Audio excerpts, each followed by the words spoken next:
Assalamualaikum warahmatullahi wabarakatuh.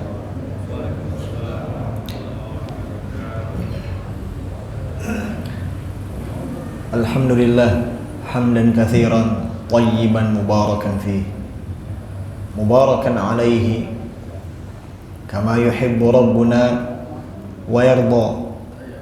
Ashhadu an la ilaha illallah wahdah la syarika lah wa ashhadu anna Muhammadan abduhu wa rasuluh. Allahumma salli wa sallim ala nabiyyina Muhammad wa ala alihi wa ashabihi wa man ittaba'ahum bi ihsanin ila yaumiddin. Rabbana iftah bainana wa baina qaumina bil haqqi wa anta khairul fatihin. Allahumma zidna imanan wa yaqinan wa fiqhan. Amma ba'd. Jamaah sekalian rahimani Allahu wa iyyakum. Melanjutkan pelajaran akidah yang insyaallah taala dirutinkan setiap Ahad pekan pertama dan ketiga setelah sholat maghrib di Masjid Asy-Syakirin yang sama-sama kita cintai. Semoga Allah Subhanahu wa taala senantiasa menjaga segenap pengurus dan jamaahnya dalam kebaikan. Dari kitab yang berjudul Al-Mu'taqadus Shahih, buah karya Al-Syekh Dr. Abdus Salam bin Barjas rahimahullahu ta'ala. Baik, masih pada bahasan keyakinan yang benar tentang tauhid asma was sifat, yaitu keyakinan dalam agama Islam, keyakinannya Ahlus Sunnati wal Jamaah, yaitu Rasulullah sallallahu alaihi wasallam beserta para sahabatnya radhiyallahu anhum serta orang-orang yang mengikuti mereka dengan baik. Pada bahasan terakhir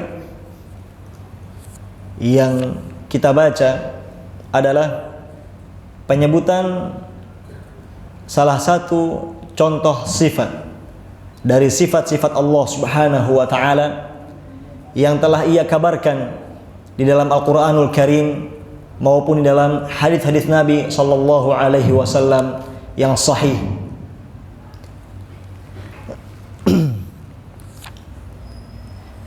Di antaranya adalah bahwasanya Allah Subhanahu wa taala mempunyai sifat istiwa, bersemayam di atas arsy, yang mana ini merupakan salah satu sifat dari sifat-sifat Allah Subhanahu wa taala yang mana Allah taala sendiri yang telah menyebutkannya di dalam Al-Qur'anul Karim.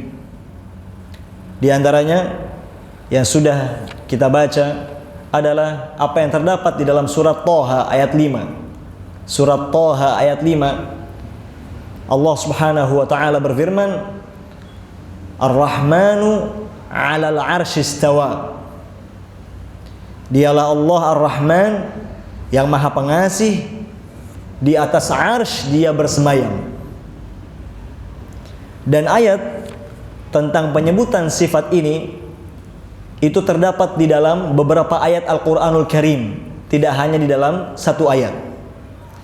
Maka diambil faidah dari ayat tersebut, yaitu penetapan sifat istiwa Allah, bersemayamnya Allah di atas arsy, yang mana bersemayam tersebut adalah bersemayam yang hakiki, yang dipahami maknanya dalam bahasa Arab.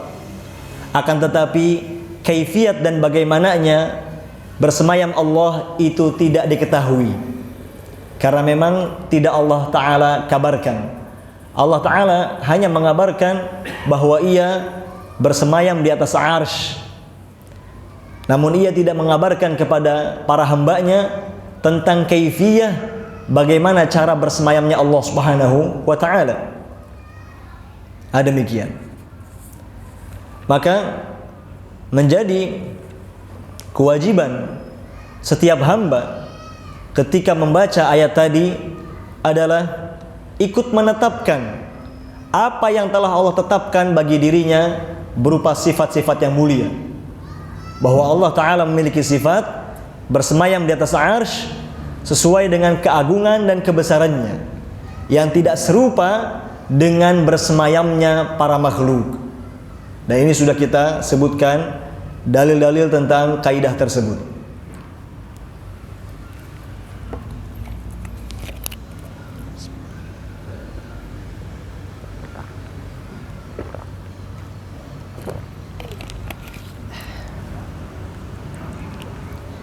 Dan poin akidah yang satu ini telah disepakati oleh Ahlus Sunnati wal Jamaah, termasuk 4 imam madhab fikih. Semua sepakat menetapkan dan meyakini bahwasanya Allah Subhanahu wa ta'ala bersemayam di atas arsy.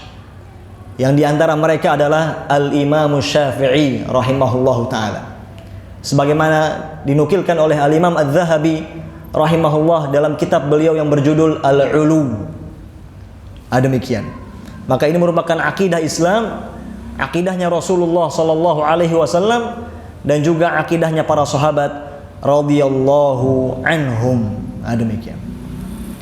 Jamaah sekalian rahimani Allahu wa iyyakum. Sebagai contoh penerapan lagi dari kaidah-kaidah yang sudah kita sebutkan di dalam masalah tauhid asma was sifat, penulis rahimahullahu taala menyebutkan contoh sifat yang lain, yaitu sifat as-sam'u wal basar, sifat mendengar dan sifat melihat.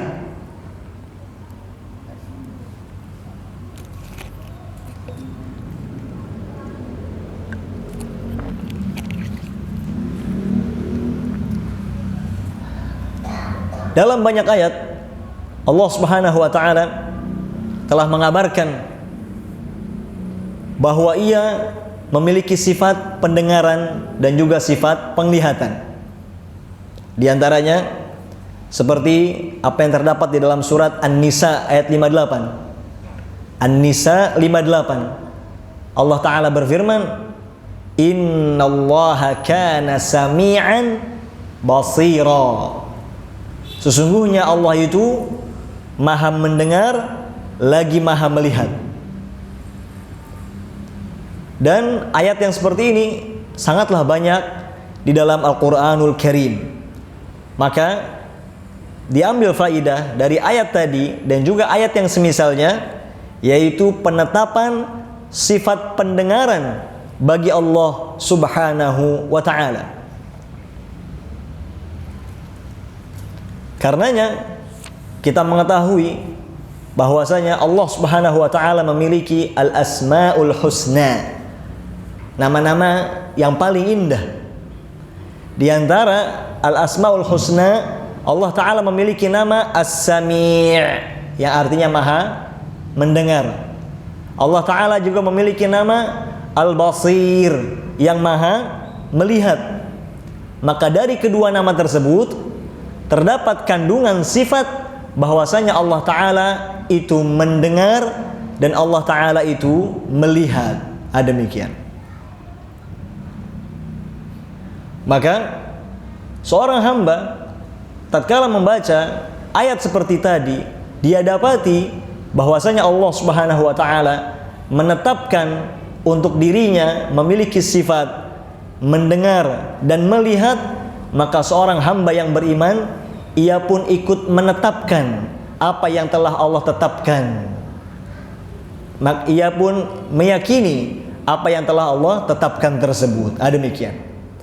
Yang mana tentu ya sifat mendengar dan melihatnya Allah Subhanahu wa taala itu sesuai dengan keagungan dan kebesarannya, dan sama sekali tidak sama dan juga tidak serupa dengan sifat mendengar, dan sifat melihatnya makhluk. Demikian. Dan dalam bahasa Arab, kata as-sam'u yang artinya mendengar, itu maknanya adalah idrakul aswat, yaitu menjangkau suara-suara. Itu makna mendengar. Makna mendengar dalam bahasa Arab dipahami, yaitu menjangkau suara-suara. Allah Subhanahu wa taala mempunyai sifat mendengar, maka Allah taala Maha mendengar. Allah taala Maha menjangkau segala suara yang ada. Ini makna mendengar dalam bahasa Arab. Karenanya Ahlus Sunnati wal Jamaah menetapkan sifat mendengar bagi Allah Subhanahu wa taala. Adapun kaifiyah, bagaimana cara Allah taala mendengar, maka ini tidak diketahui sehingga diserahkan kepada Allah Subhanahu wa taala. Allah taala hanya mengabarkan bahwa dirinya mempunyai sifat mendengar, sehingga seorang hamba wajib menetapkan dan meyakininya. Namun Allah taala tidak mengabarkan bagaimana cara serta kaifiyah mendengarnya. Maka urusan kaifiyah dan cara, seorang hamba menyerahkan hal tersebut kepada Allah Subhanahu wa taala, karena memang tidak Allah taala beritahu. Demikian.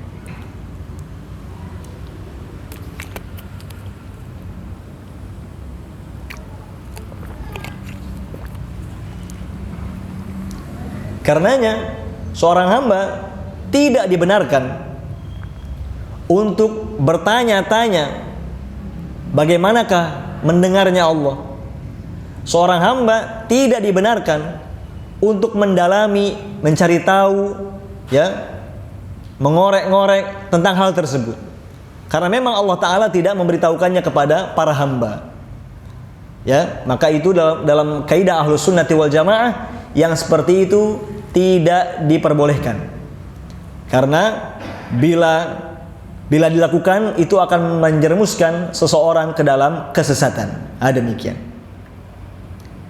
Dan juga di dalam ayat tadi terkandung penetapan sifat melihat bagi Allah Subhanahu wa taala.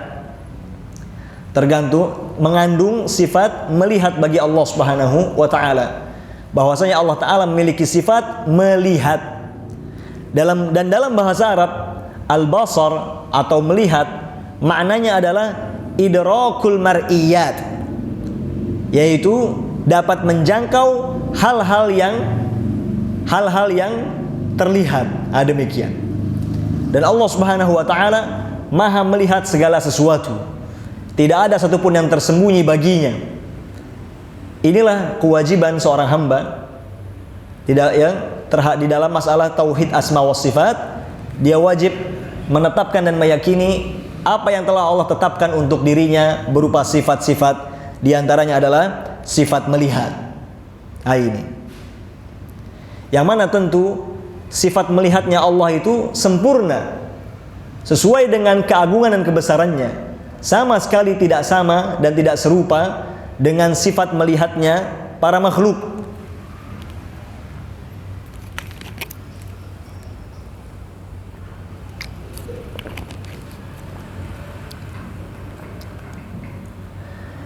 Dibawakan di sini oleh Syekh penulis kitab sebuah hadis yang sahih, diriwayatkan oleh Imam Muslim.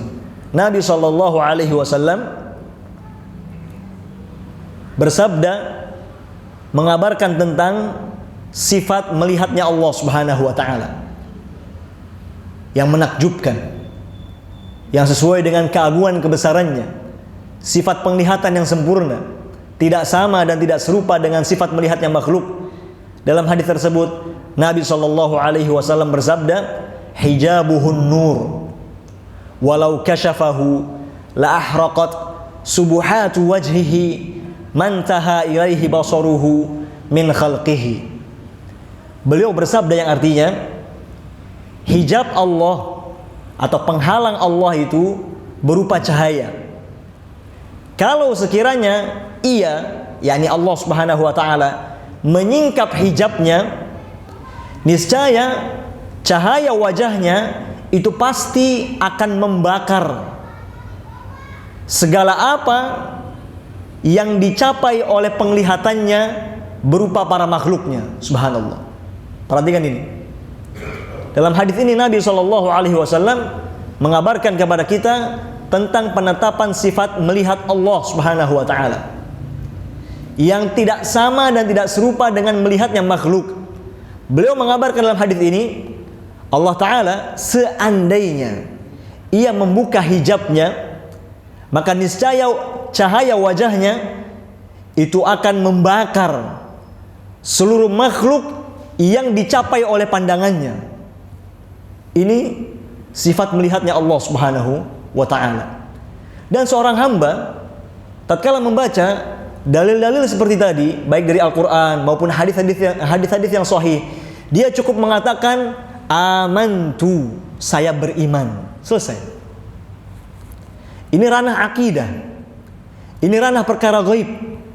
Yang kewajiban seorang hamba hanya tinggal sami'na wa ata'na. Selesai.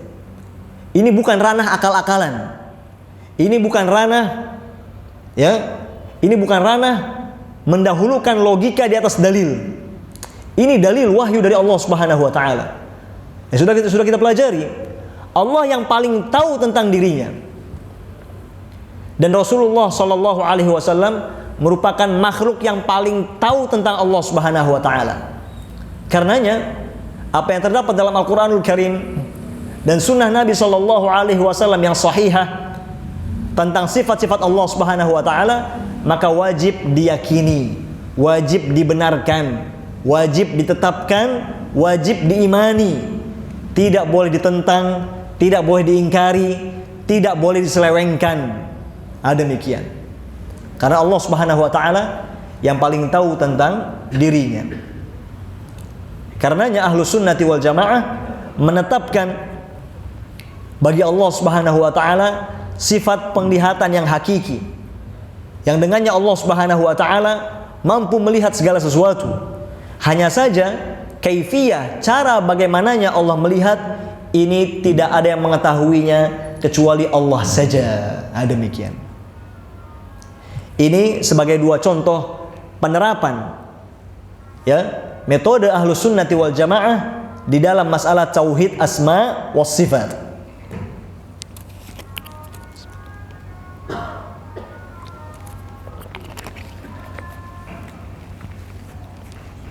Sehingga kita tegaskan sekali lagi kesimpulannya, dalam masalah tauhid asma was sifat, kewajiban seorang hamba adalah menetapkan dan meyakini seluruh nama dan sifat Allah yang telah disebutkan dalam Al-Quran maupun sunnah Nabi Sallallahu Alaihi Wasallam yang sahih.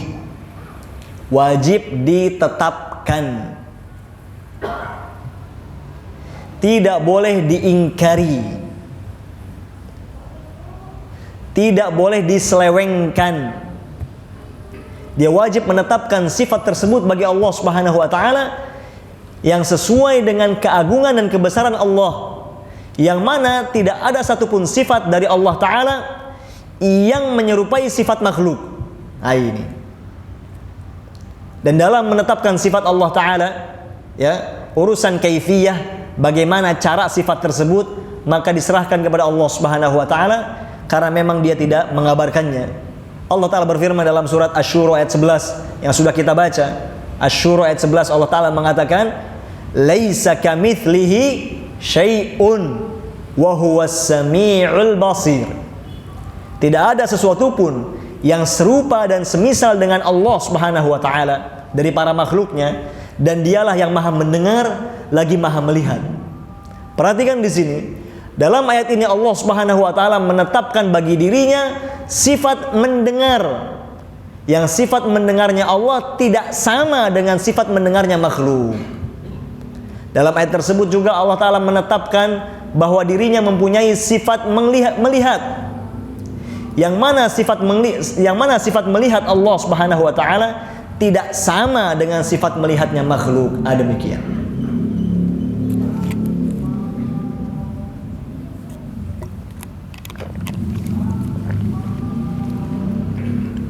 Baik. Dan ya, bagaimana tidak sama antara sifat Allah Subhanahu wa taala dengan sifat makhluknya, sementara sifat antar makhluk saja beda. Kita ulang sekali lagi. Bagaimana beda, bagaimana tidak sama antara sifat Allah dengan sifat makhluknya. Ya, yakni maksudnya adalah jelas beda antara sifat Allah dengan sifat makhluknya. Bagaimana tidak? Karena sifat antar makhluk saja bisa beda. Contoh, manusia mempunyai sifat penglihatan. Manusia bisa melihat. Burung elang pun juga punya sifat melihat. Manusia dan elang mempunyai sifat sama-sama melihat. Tapi hakikat melihatnya manusia dan hakikat melihatnya burung elang jelas berbeda. Nah, itu. Manusia jangkauan pandangannya paling hanya sekitar berapa meter saja hingga bisa jelas. Tapi burung elang itu dari sekian jauh meter di langit sana, dia mampu melihat mangsanya yang ada di daratan. Padahal antara manusia dan elang sama-sama melihat, tapi hakikat melihatnya bisa beda. Maka kesimpulannya, kalau antar makhluk saja bisa beda, apalagi itu antara sifat makhluk dengan sifat Allah Subhanahu wa ta'ala jelas beda. Sifat makhluk banyak kekurangan, banyak kecacatan, banyak kelemahan. Tapi sifat Allah Subhanahu wa ta'ala sempurna. Tidak ada yang kurang, tidak ada yang cacat. Demikian. Ini akidah Ahlus Sunnati wal Jamaah dalam masalah tauhid asma was sifat. Demikian.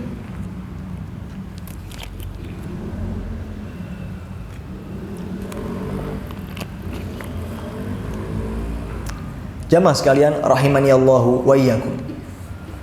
Demikianlah dua contoh saja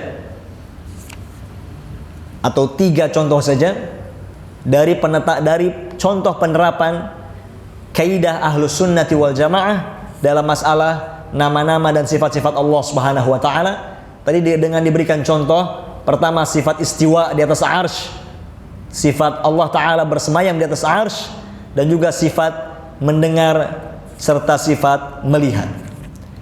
Jamaah sekalian rahimani Allahu wa iyyakum. Beralihlah kita kepada bab berikutnya. Di mana Syekh penulis kitab rahimahullahu taala memberikan judul bab keyakinan yang benar tentang tauhid ilahiyah. Keyakinan yang benar tentang tauhid ilahiyah.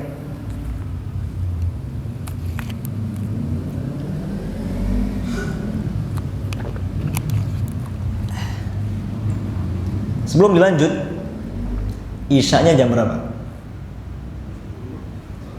Lewat berapa? Lewat 14. Baik. Masih ada waktu. Syekh penulis kitab rahimahullah beliau mengatakan di antara cakupan i'tiqad, akidah atau keyakinan Ahlus Sunnati wal Jamaah adalah mereka mengesahkan Allah Subhanahu wa taala di dalam penyembahan. Ini.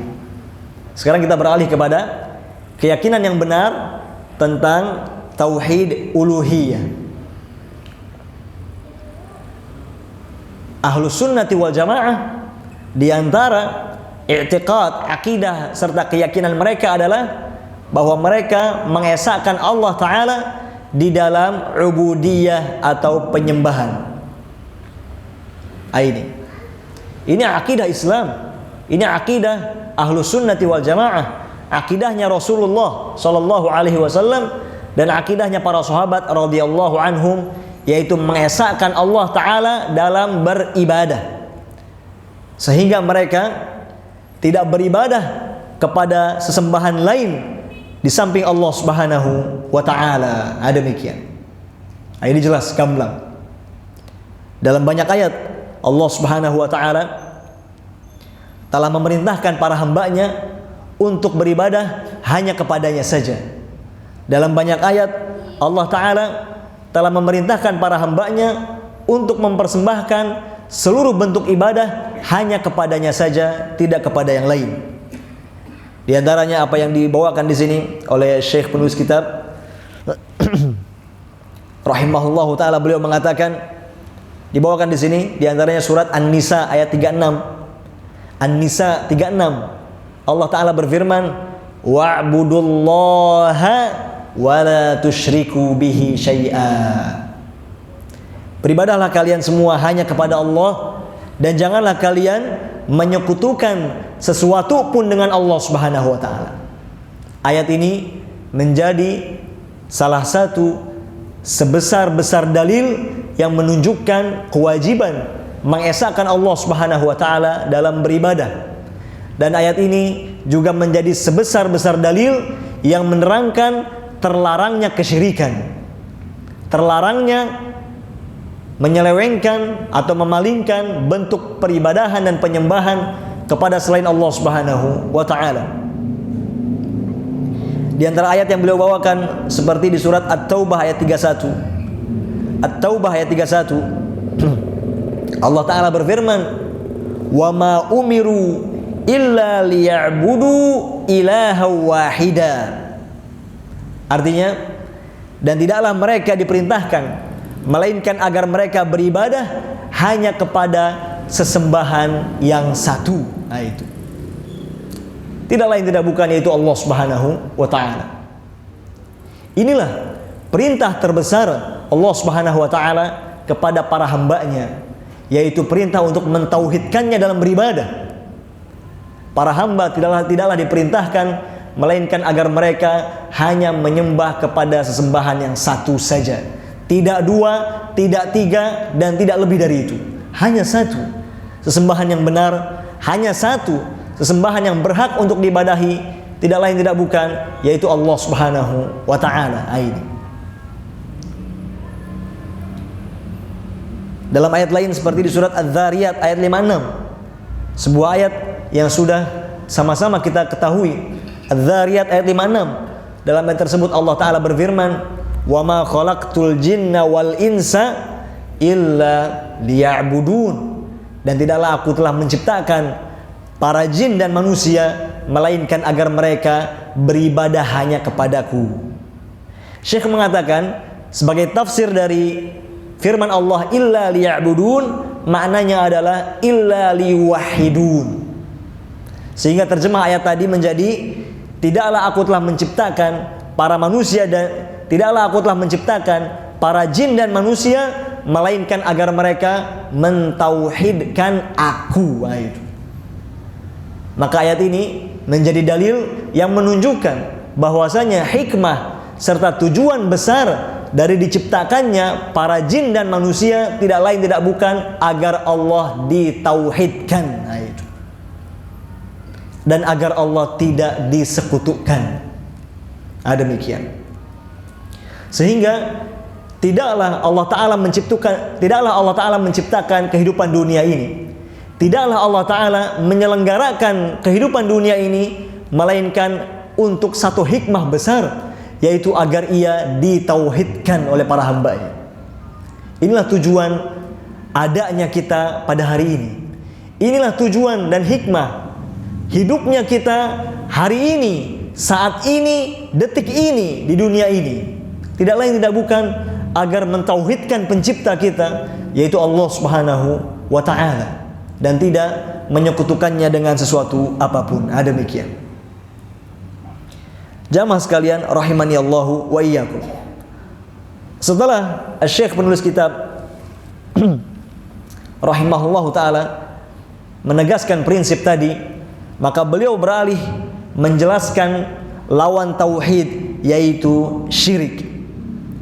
Syekh beralih setelah menegaskan kewajiban mentauhidkan Allah Subhanahu wa taala dalam beribadah, beliau beralih untuk membahas lawan dari tauhid, yaitu syirik. Syekh rahimahullah ta'ala beliau mengatakan, lawan tauhid adalah syirik kepada Allah Subhanahu wa ta'ala. Semoga Allah ta'ala melindungi kita dari kesyirikan. Syekh mengatakan, ia yaitu syirik merupakan dosa terbesar yang dengannya Allah ta'ala dimaksiati. Kita ulang sekali lagi. Syekh mengatakan, kesyirikan merupakan dosa terbesar yang dengannya Allah ta'ala dimaksiati. Syirik merupakan dosa terbesar yang dengannya Allah ta'ala dimaksiati oleh hambanya sendiri, yaitu syirik. Dosa, perbuatan dosa, jumlahnya banyak. Apa yang Allah haramkan, jumlahnya banyak. Para ulama sampai mengklasifikasikannya, ada yang kecil, ada yang besar. Dan dosa nomor 1 yang menempati urutan pertama dan yang terbesar, tidak lain tidak bukan adalah syirik. Maka ini hendaknya menjadi perhatian terbesar seorang hamba untuk diwaspadai kesyirikan. Ini bahaya laten, karena ia merupakan kemaksiatan terbesar kepada Allah Subhanahu wa ta'ala. Karena berkaitan dengan hak Allah ta'ala yang seharusnya diesakkan dalam beribadah. Demikian. Dalil yang menunjukkan tentang hal tersebut diantaranya adalah surat An-Nisa 48. An-Nisa 48. Dalam ayat tersebut Allah Subhanahu wa ta'ala berfirman, innallaha la yaghfiru ay yushraka bihi wa yaghfiru ma duna dzalika liman yasha wa may yusyrik billah faqad iftara itsman 'azima. Allah berfirman yang artinya, sesungguhnya Allah, Dia tidak akan mengampuni dosa syirik, dan Ia masih akan mengampuni segala dosa yang di bawah itu bagi siapa yang Dia kehendaki. Lalu Allah Ta'ala berfirman, barang siapa yang berbuat syirik kepada Allah Subhanahu wa ta'ala, maka sungguh dia telah berbuat suatu dosa yang sangat besar. Ini tegas tentang keharaman syirik, bukan fatwa ulama, firman Allah. Syirik hukumnya haram. Tidak ada kesyirikan yang halal. Apapun dalihnya, mau dibungkus dengan dalih tradisi, mau dibungkus dengan dalih warisan nenek moyang, semua kesyirikan haram. Mau dibungkus dengan adat istiadat, semua kesyirikan haram. Bukan fatwa ulama, firman Allah Subhanahu wa ta'ala. Ini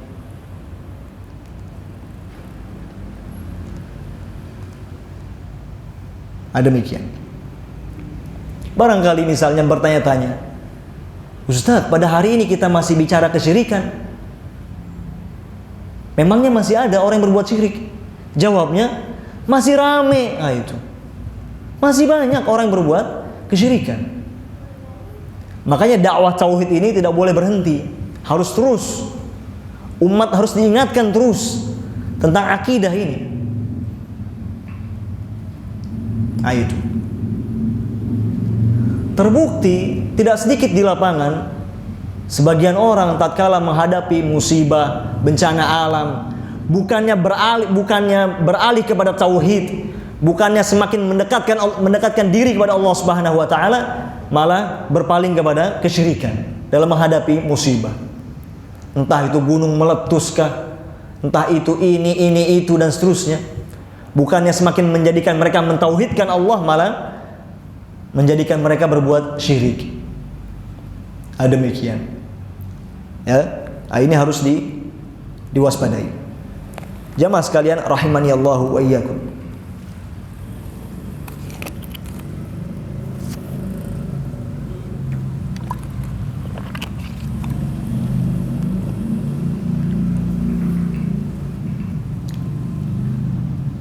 Di antara faidah yang bisa kita petik pula dari ayat yang tadi kita baca, An-Nisa 48, adalah bahwa dosa sebanyak apapun, sebesar apapun, sehitam apapun, sebejat apapun, kalau dosa itu masih di bawah syirik, masih ada kemungkinan Allah ampuni. Nah itu. Orang mau pernah mabuk, mau pernah mencuri, mau pernah korupsi, mau pernah berzina, dan semisalnya, dari dosa-dosa besar yang dibawa kesyirikan, itu masih ada kemungkinan Allah ampuni. Lihat, Allah Maha Penyayang, Allah Maha Pengasih. Tapi tidak untuk dosa yang satu ini, yaitu dosa syirik. Maka jangan main-main. Nah itu. Ini bahaya laten yang harus terus diingatkan umat.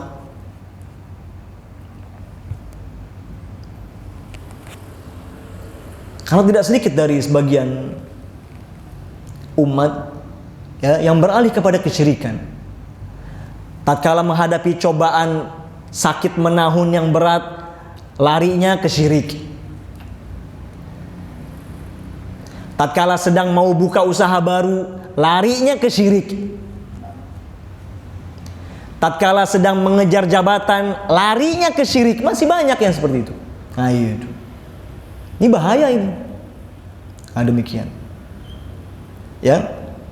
Maka beri perhatian khusus buat dosa yang satu ini. Seluruh dosa harus diwaspadai. Seluruh dosa wajib dijauhi. Tapi yang satu ini harus ekstra dalam mewaspadainya, yaitu kesyirikan. Ah, demikian. Dibawakan ayat lain oleh Syekh di sini, ya, yaitu di surat An-Nisa 116. An-Nisa 116. Dalam ayat tersebut Allah Subhanahu wa taala berfirman, di antara penggalannya Allah taala mengatakan, wa may yusyrik billah faqad dhalla dhalalan ba'ida. Allah Ta'ala berfirman yang artinya, barang siapa yang menyekutukan Allah, barang siapa yang berbuat syirik kepada Allah, maka sungguh dia telah tersesat dengan kesesatan yang jauh. Di antara faidah yang bisa kita petik dari ayat ini adalah kesesatan paling sesat adalah kesyirikan. Nah itu. Allah Ta'ala sendiri yang bilang, barang siapa yang berbuat syirik, sungguh dia telah sesat dengan kesesatan yang sangat jauh. Maka bisa disimpulkan, kesesatan paling sesat adalah kesyirikan. Kalau bertanya, aliran sesat apa yang paling sesat? Jawabnya, seluruh aliran kesyirikan. Nah itu. Meskipun dibungkus agama, kalau syirik tetap syirik. Meskipun acara kesyirikan tersebut dipimpin oleh tokoh agama, meskipun dipimpin oleh seorang ustadz, meskipun dipimpin oleh seorang kiai, dan yang semisalnya, kalau syirik tetap syirik. Nah itu. Jangan tertipu. Jangan seperti sebagian orang yang membela kesyirikan karena dibungkus atas nama acara agama, padahal hakikatnya kesyirikan. Jangan juga seperti sebagian orang yang membela kesyirikan dengan dalih kan dipimpin oleh ustadz. Kalau kesyirikan tetap kesyirikan meskipun ustadz yang memimpin acara kesyirikan tersebut. Nah itu. Nah ini wajib diwaspadai. Nah demikian. Jamaah sekalian rahimani Allahu wa iyyakum. Berikutnya Syekh mengatakan, menjelaskan tentang di antara bahaya kesyirikan. Syekh mengatakan, Allah Ta'ala juga telah menjelaskan bahwasanya kesyirikan itu akan melenyapkan seluruh pahala amalan solih yang pernah dikerjakan. Dan juga kesyirikan akan mengeluarkan pelakunya dari agama Islam. Nah, itu.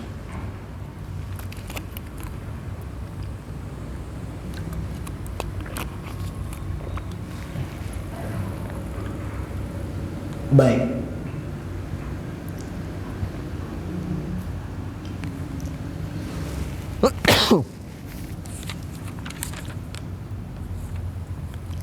Ini bahwa barang siapa yang berani berbuat syirik, maka seluruh pahala, lelah capeknya selama ini beramal dan beribadah itu lenyap dan dihapus karena kesyirikan.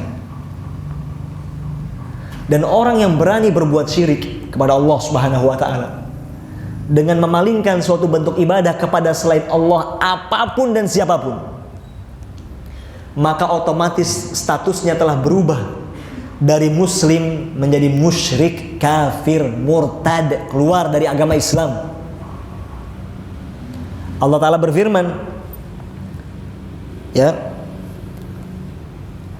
dalam surat Al-An'am ayat 88. Al-An'am ayat 88. Dalam ayat tersebut Allah Subhanahu wa taala berfirman, "Walau asyraku lahabita anhum ma kanu ya'malun." Artinya, sekiranya mereka berbuat syirik, niscaya pasti akan lenyap dari mereka segala pahala amal yang dahulu pernah mereka kerjakan. Nah, itu.